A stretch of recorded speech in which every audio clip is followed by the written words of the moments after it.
Here's Precalc. It is 4-109. It wants us to solve the inequality and express the solution in both interval and inequality notation. So I'm starting to favor the interval notation, so I'll have to remember to also use the inequality notation. So the first thing you want to do, they give you this, they just start out with this, and you want to factor it because you're trying to find the zeros. You're trying, well, just like anything, like if you're trying to solve a quadratic, you want to set it equal to 0. The only difference is we don't have an equal sign, we have an inequality. So add 6 on both sides, factor it, and then you're going to solve it kind of like, well, it's kind of like you're solving a quadratic, but you're trying to find the intervals where x is less than 0 or where it's negative. Okay, so I got my split points from here. I'm calling them split points. They're the boundary points. We can call them boundary points. So 6 and 1. So that splits this into 3 regions. I guess that's why they call them split points. So the region on the left of 1 is, I would like to plug in a 0. And then, so some of you were saying, well, can't I just plug it in and see if it's true or untrue, or if it's a solution or not? Yeah, you can. You can. You can just plug in some number and see if it's a solution or not a solution. I'm just kind of making a big deal about the zeros, about it being positive or negative, because we happen to have it set equal to 0. But I'm going to plug 0 in. So 0 minus 6, well, that gives me a negative factor. And then 0 minus 1 is another negative factor. A negative times a negative is a positive. So I know that it's going to be positive over here. And then in between 1 and 6, I have to pick some number to plug in. And so I think 2 would be the easiest number. And probably the easiest place to plug it in is here. So 2 minus 6 gives me a negative factor here.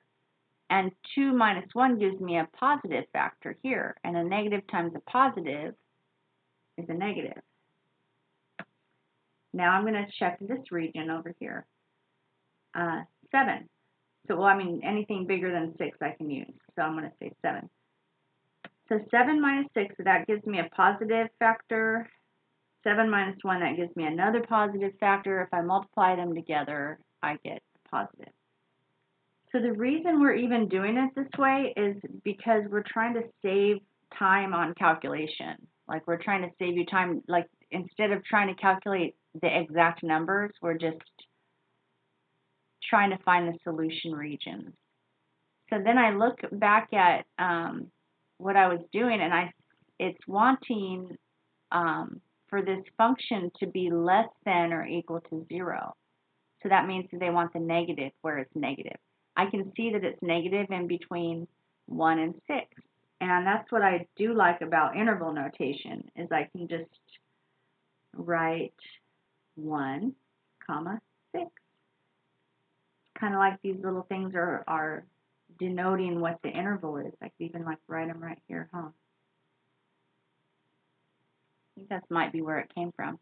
But I also have to remember how to use the other notation. What do they call it? The inequality notation. So I would just say x is in between 1 and 6, and then I need that. Okay, so here's our answers. And that was letter A. And then we'll do letter B. Letter B, letter B is nice because it has it already factored for me.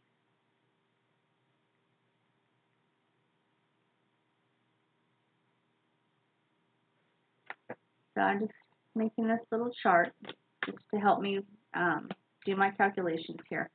So there's going to be a split point at 2 and a split point at 1 and a split point at -3. And I don't care how I space them, I just care about the regions. And I'm only making these squiggly lines for you guys so that it would be kind of obvious to you that I have 1, 2, 3, 4 regions I have to check. So I'm going to check this region on the far left, I could use -4.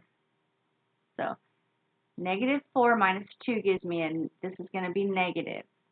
So let's just do it without even talking. In my mind, I'm thinking of sticking -4s in for x's. Negative, negative, negative. 3 negatives multiplied together gives me a negative. So I'm going to write a big old negative sign right here. Okay, now I'm picking something in between -3 and 1, so it's going to be 0. I'm not going to say anything. I'm just, in my mind, I'm going to think of x as a 0, and I'm just going to say whether I think each factor is positive or negative. So plugging in a 0. Negative, negative, positive. So a negative times a negative is a positive times a positive. That's going to be positive in there. Now I'm going to plug in, something in between 1 and 2. So I guess it'll have to be 1.5. It's okay, I can still do it. 1.5 minus 2.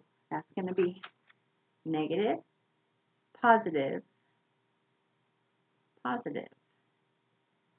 So that's going to make a negative answer altogether.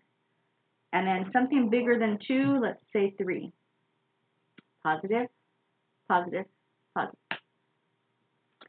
Okay, it's pretty common for them to alternate like that. I'm looking for the region where x, or where this function is less than 0. So that means the negative regions. Okay, so if I use interval notation, it is kind of easy. I just go like this.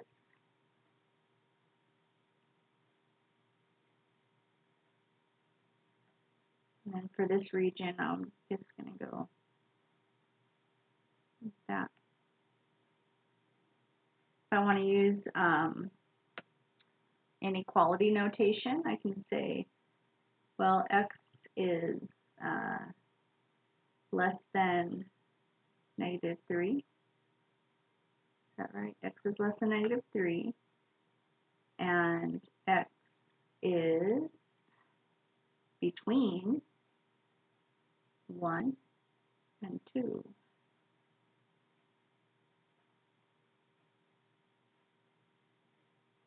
Do I write and in between? Now I forgot how to do this because I've been doing this.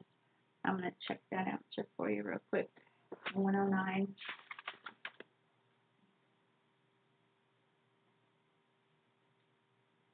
I'm supposed to write or.